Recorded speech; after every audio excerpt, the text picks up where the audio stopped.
हम व्यास कमलाकांत मिश्रा अब रउआ सबके संगीत के माध्यम से यह कोरोना के ऊपर हम संगीत सुनावे जा रहल बनी। रउआ सब अपन स्नेह और प्यार बनाए और एकरा के ज़्यादा से ज़्यादा शेयर करें और यह मोदी जी के कहला के अनुसार आदेश के अनुसार यह चीज के पालन करें।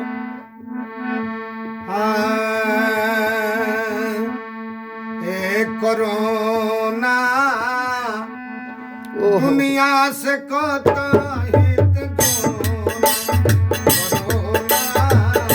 दुनिया से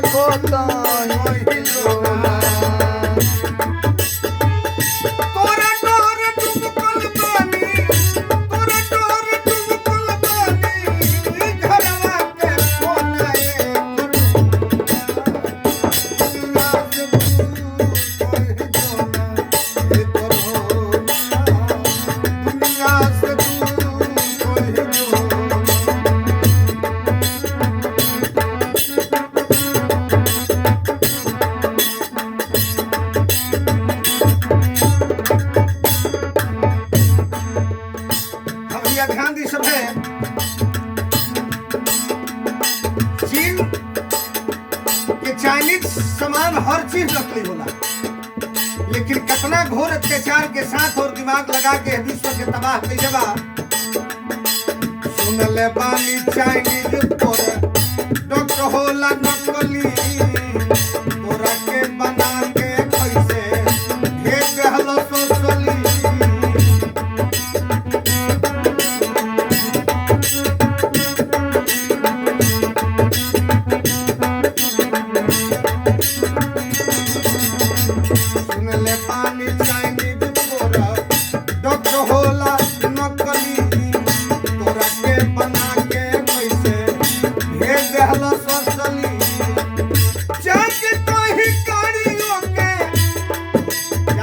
गाड़ी के नीचे कचरा देती तो बढ़िया रहला रे दुष्ट महामारी कोरोना।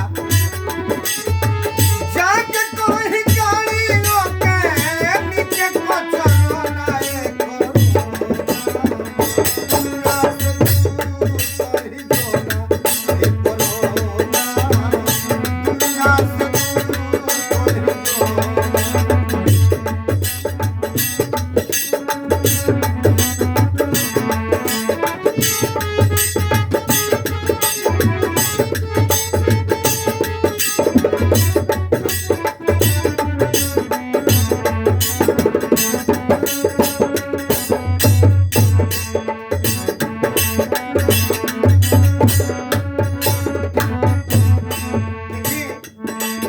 महामारी के दूर भगावे के बाद आई हमने के ऊपर बा मोदी जी के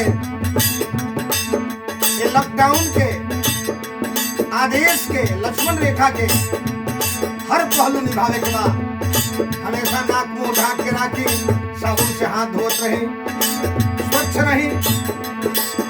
आगे देखल जा हमारा संगे तबला नाल पर साथ दे रहल बड़े माननीय वादक नवयुवक संघ के हमरा रूपक दुबे जी, जोड़ी पर हमरा संतोष भारती जी और वीडियो रिकॉर्डिंग हमरा शिष्य पुनीत बिहारी पांडे जी, साथ में हमारे चेला रवि जी बड़े। शक्ति के उपासना भई 9 बजे रात में दीपक जरौनी को रौनी अपना हाथ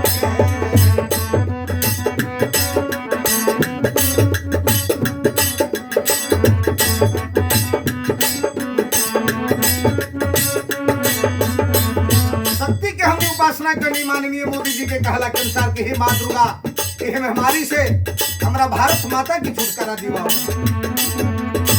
शक्ति के उपासना भई 9 बजे रात के दीपक जरौनी को रौनी अपना हाथ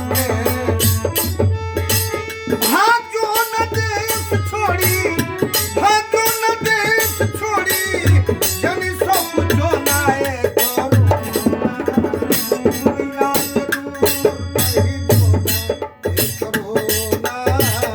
दुनिया से दूर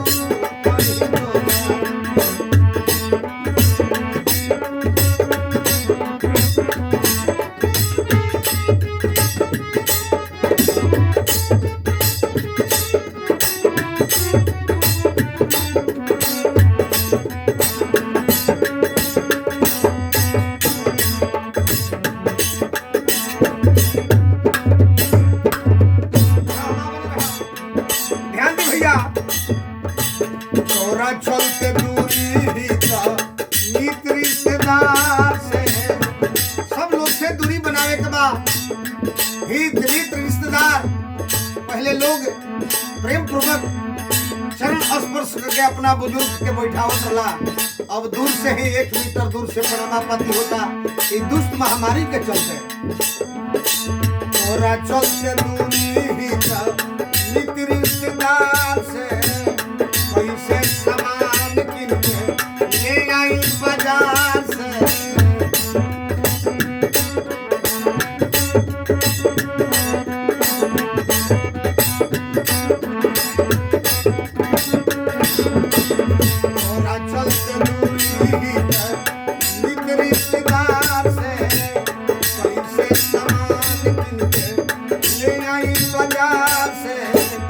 मोदी जी के अनुसार बादल को बताली थाली, बादल को बताली ताली, भाई तो तरफ डोनाए दुनिया से दूर कहीं डोना, दुनिया से दूर कहीं डोना।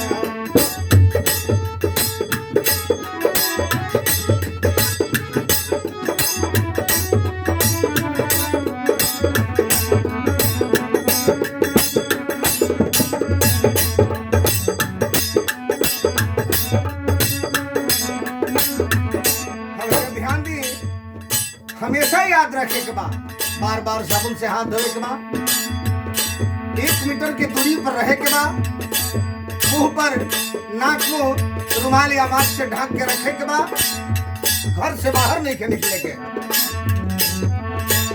लॉकडाउन पालन करे सारा हिंदुस्तान में,